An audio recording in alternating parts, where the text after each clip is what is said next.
అందరికీ నమస్కారం.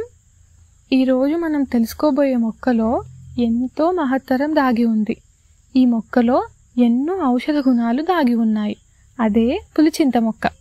పులిచింత ఆకుతో కలిగే ఆరోగ్య ప్రయోజనాలు తెలిస్తే ఆశ్చర్యపోతారు. ఈ ఆకులను పప్పు, పులుసు కూర వండుకొని తినొచ్చు.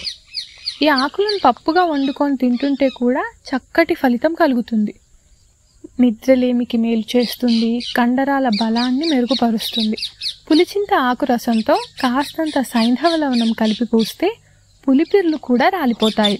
పులిచింత వేళ్లను నీటిలో వేసి కాచి ఆ కషాయంతో 10 నిమిషాల పాటు పుక్కిలిస్తే కదిలే దంతాలు గట్టిపడతాయి. పుండ్లు మానుటకు ఈ మొక్క సమూలంను మెత్తగా గ్రైండ్ చేసి గాయంపై రాసిన ఎంతటి వ్రణాలైనా తగ్గిపోతాయి.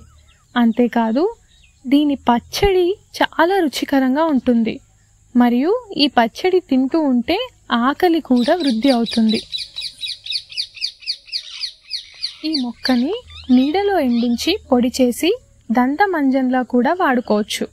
ఎటువంటి పళ్ళ సమస్యలు కూడా ఉండవు. కడుపు నొప్పి కోసం ఇది చాలా అద్భుతంగా పనిచేస్తుంది. పులిచింత ఆకు కషాయం ఇంగువతో కలిపి తాగితే కడుపు నొప్పి తగ్గిపోతుంది. నోటి దుర్వాసన తగ్గడం కోసం ఈ ఆకులు నమిలి మింగినచో నోటి దుర్వాసన కూడా తగ్గిపోతుంది. కాబట్టి పులిచింత ఆకుతో మీరెప్పుడు పప్పు వండుకుంటున్నారు?